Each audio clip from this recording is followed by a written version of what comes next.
এখনো অধরা বাঘিনী জিনাত। বাঁকুড়ার গোসাইডিহি জঙ্গলে অবস্থান বাঘিনীর। শনিবারই ঘুমপাড়ানির গুলি দিয়ে কাবু করার চেষ্টা করা হয়েছিল বাঘিনীকে, কিন্তু এখনো পর্যন্ত তাকে কাবু করা সম্ভব হয়নি। যদিও জাল দিয়ে ঘিরে আগুন জ্বালিয়ে পাহারা দিচ্ছে বন দপ্তরের আধিকারিকরা এবং তাকে ধরার জন্য সর্বতভাবে চেষ্টা করা হচ্ছে। বাঁকুড়ার গোসাইডিহি জঙ্গলে তার অবস্থান এবং সেক্ষেত্রে শনিবারই ঘুমপাড়ানির গুলি দিয়ে দেওয়া হয় তাকে। যদিও এখনো পর্যন্ত কাবু করা সম্ভব হয়নি, ওই বাঘকে বন্দি করা সম্ভব হয়নি। যদিও জাল দিয়ে ঘিরে ফেলা হয়েছে, আগুন জ্বালানো হচ্ছে একাধিক জায়গায় জঙ্গলের আশেপাশে, যাতে ওই বাঘিনী জিনাত তাকে ধরা সম্ভব হয়, কিন্তু এখনো পর্যন্ত তার নাগাল পাওয়া সম্ভব হয়নি। তন্ময় চৌধুরী আমাদের সঙ্গে টেলিফোনে রয়েছেন, প্রতিনিধি বিস্তারিত জানবো। তন্ময়, এখনো পর্যন্ত ওই বাঘিনী তাকে ধরা সম্ভব হয়নি, সেক্ষেত্রে বন দপ্তরের আধিকারিকরা তারা এই মুহূর্তে কি প্রচেষ্টা চালিয়ে যাচ্ছেন, কি মনে করছেন কোথায় থাকতে পারে ওই বাঘিনী?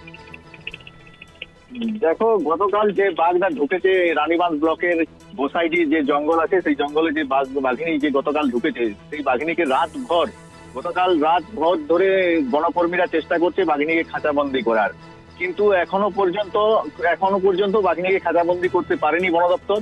কিন্তু গতকাল গভীর রাতে আমরা দুবার খবর পাই যে বাঘিনীকে দুবার ঘুমপাড়ানি গুলি করা হয়, কিন্তু দেখা যায় যে বন দপ্তর সূত্রে যেমনটা খবর পাওয়া যাচ্ছে যে ঘুমপাড়া লেগেছে, কিন্তু বাঘিনী যে যে প্রভাব কাটিয়ে ফেলছে বাঘিনীকে খাঁচাবন্দি করার আগে সে আবার চাঙ্গা হয়ে ছুট লাগাচ্ছে, এমনই বন দপ্তর সূত্রে খবর পাওয়া যাচ্ছে।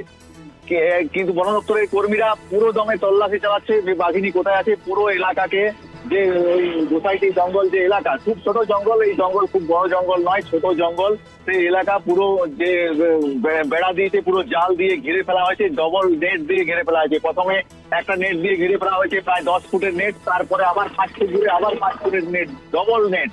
কারণ এই ডবল নেট দেওয়ার কারণটা বন দপ্তর জানাচ্ছে যে গোরোর যে জঙ্গলে বাঘিনীকে ধরার চেষ্টা করা হয়েছিল, সে কিন্তু নেট ডিঙে পেরিয়ে যায়, সেই জন্য এবারে বন দপ্তরের কর্মীরা আর রিস্ক নিতে চাইছে না, সেই জন্য বন দপ্তর করে ডবল নেট দিয়ে ঘিরে ফেলা হয়েছে পুরো এলাকাকে।